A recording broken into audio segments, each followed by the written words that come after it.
Today we will be talking about the current situation in Iran, but before we get into the video, don't forget to like and subscribe for more.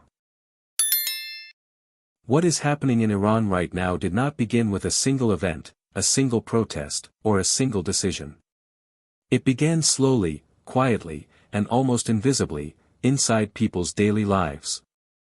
It began with small moments of confusion at store counters, with families doing mental math that no longer worked, with salaries that arrived on time but somehow felt smaller every month. It began with the feeling that no matter how hard people tried, they were falling behind. For years, Iranians had lived under pressure. Economic sanctions, international isolation, inflation, and political tension were not new experiences. They became part of everyday life. People adjusted their expectations. They cut back. They learned how to survive. But surviving is not the same as living, and over time, that difference became impossible to ignore. By the end of last year, the economy was already fragile. Jobs were unstable. Young people struggled to find work. Many educated Iranians saw no future inside the country. Still, people held on, hoping that things might stabilize. That hope began to collapse when the value of the national currency, the Iranian rial, suddenly dropped at an alarming rate. This wasn't a slow decline that people could adapt to. It was sudden.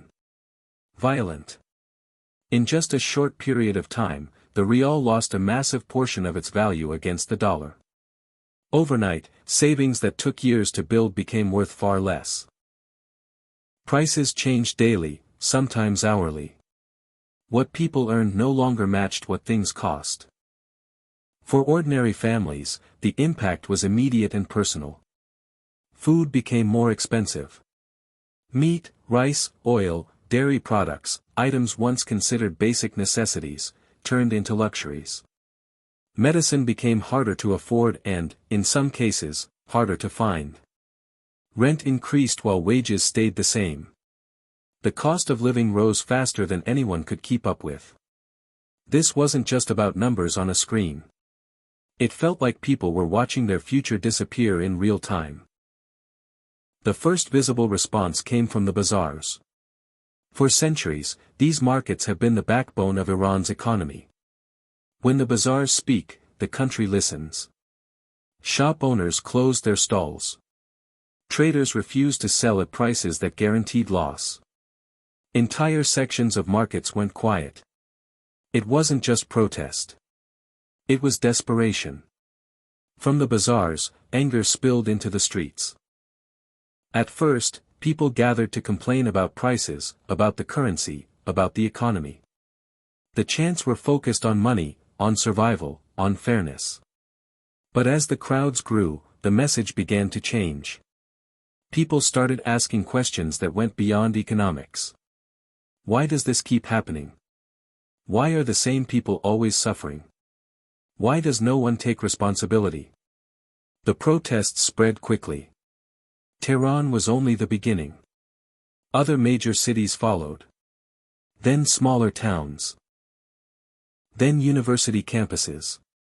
Students, workers, shop owners, and ordinary citizens stood side by side. Many of them had never protested before. Many were afraid. But staying silent felt worse than the risk of speaking out. The government responded with a mix of acknowledgement and control. Officials admitted there were economic problems.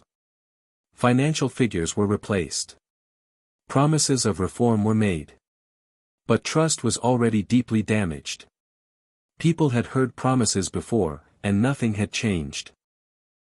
As protests continued, security forces moved in. Streets were blocked. Tear gas filled the air. Batons came down. People were arrested. Some were injured. Some never came home. Videos began circulating online, showing clashes between protesters and police, showing fear, chaos, and pain. Soon after, internet access was restricted in many areas. Connections slowed or disappeared altogether. Messaging apps stopped working. Social media became difficult to access. The goal was clear: limit communication, limit organization, limit visibility. But even then, information found ways to spread. Despite the pressure, the protests did not simply end. They shifted. People gathered at night instead of during the day. They used coded language. They relied on word of mouth. The anger did not disappear. It settled in, deeper and heavier. All the while, the rial remained weak. Even when officials claimed stabilization, people didn't believe it. Once confidence in a currency is lost, it is incredibly difficult to restore. Money is built on trust, and trust was gone. Families faced impossible decisions. Should they spend what they have now before prices rise again, or save and hope things improve? Should they pull children out of school to help earn money? Should they sell possessions to survive? Should they leave the country if they have the chance, even if it means abandoning everything familiar? For many, the idea of leaving became stronger than ever. Young professionals, students, skilled workers, people who wanted to build lives, saw no future where they were. But leaving is not easy, and for most, it isn't even possible. As the situation intensified, the rest of the world watched closely. Governments issued statements. Some expressed concern.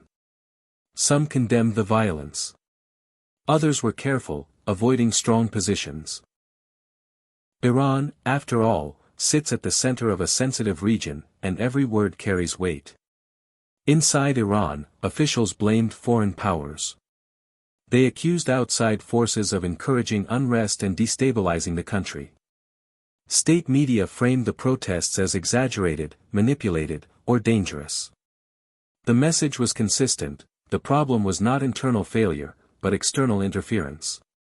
Then, today, the situation entered a new phase. Former U.S. President Donald Trump made a public statement directly addressing the Iranian protesters. He encouraged them to continue protesting. He claimed that help for the protesters is on the way. The statement spread rapidly.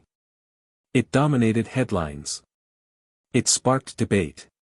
But it also raised questions. What kind of help? When? From whom? No details were given. No clear plan was outlined. Just words. For protesters inside Iran, reactions were mixed. Some felt encouraged. They believed international attention could offer protection or pressure the government into change. Others felt uneasy. They knew that foreign involvement, or even the perception of it, has often been used as justification for harsher crackdowns. Inside the Iranian government, the response was swift and angry. Officials condemned the statement, calling it interference in internal affairs. They warned that such comments would only increase instability. They repeated claims that protests were being fueled by outside forces. Internationally, reactions were divided. Some viewed the statement as moral support for people demanding change. Others worried it could escalate tensions, making life even more dangerous for those already at risk.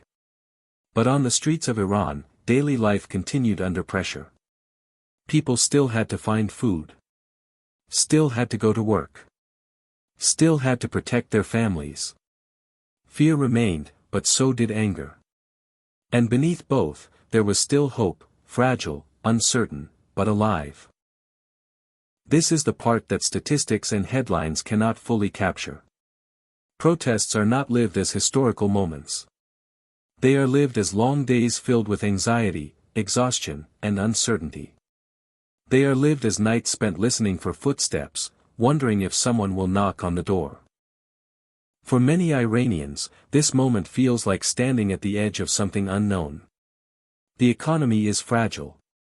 Trust in institutions is deeply damaged. The gap between the people and those in power feels wider than ever. No one knows how this will end. Whether the protests will fade, explode, or transform into something entirely new. Whether promises will turn into real change, or whether the cycle will repeat once again. What is certain is this. The collapse of the currency was not just an economic event. It was a trigger. It exposed long-standing frustrations and brought them to the surface. It forced people to confront a reality they could no longer ignore. Iran now stands at a crossroads. The people are demanding dignity, stability, and a future they can believe in. The government is trying to maintain control. The world is watching closely. And somewhere between fear and hope, millions of ordinary people are waiting to see what comes next. Thank you for watching and see you in the next one.